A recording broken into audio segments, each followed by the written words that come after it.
Bapak, Ibu, saudara-saudari yang terkasih dalam Yesus Kristus, berjumpa dengan saya, Romo Petrus Yuniarto CP.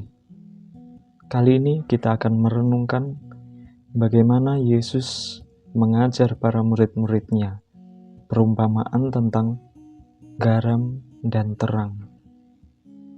Dua hal ini memiliki makna yang positif, di mana garam dan terang itu diibaratkan sebagai benda yang memiliki makna dan manfaat bagi kita semua. Contohnya garam memang untuk mengenakan masakan dan terang untuk menyinari dalam kegelapan.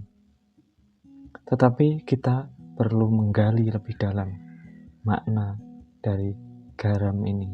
Mengapa Yesus memberi contoh seperti itu?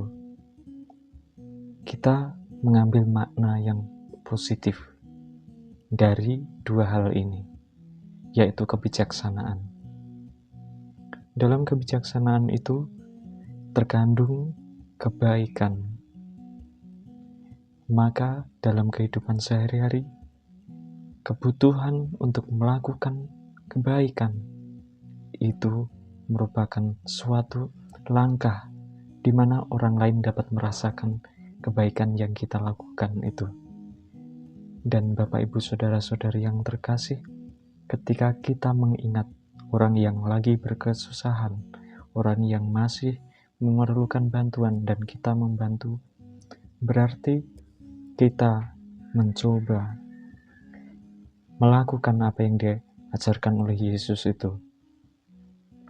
Kita tentu merasa kesulitan apabila kita melakukan kebaikan karena ada kendala tertentu.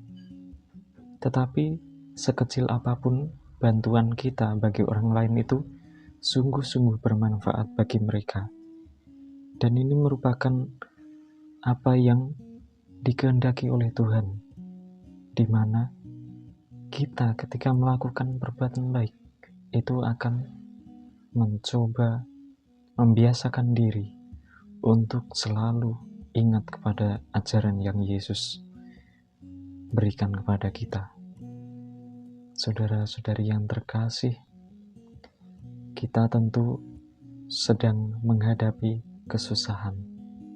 Setiap hari pasti ada masalah yang berbeda-beda dan terus kita hadapi. Kunci untuk menjadi bijaksana adalah pertama-tama kita melihat apa yang positif di balik semua masalah itu. Kita mencoba melihat lebih jelas akarnya itu apa masalahnya, dan kita isi dengan inspirasi tadi, garam dan terang. Ya, kita perlu mempermudah mencari jalan keluarnya, sehingga apa yang kita lakukan itu sungguh-sungguh berguna dan juga memperbaiki masalah itu. Sehingga terang pun akan menjadi kenyataan. Kemudahan akan menjadi kenyataan. Hal yang positif yang kita bawa akan menjadi kenyataan.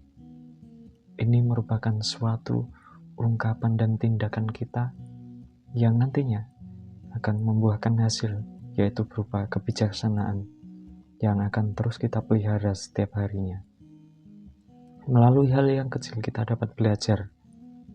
Melalui hal yang sederhana kita dapat berusaha untuk memaknainya, sehingga menghasilkan tindakan kebaikan yang sungguh-sungguh diharapkan oleh semua orang, yaitu kebaikan yang juga bermanfaat bagi diri kita sendiri dan orang lain.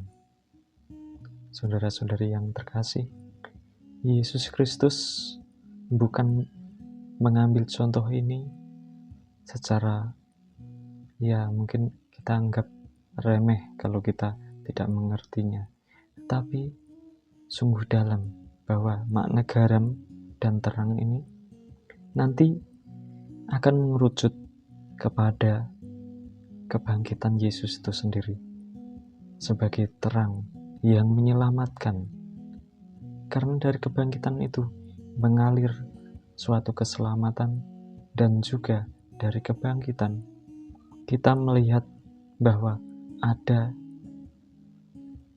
keselamatan yang dalam hidup manusia itu kita rasakan.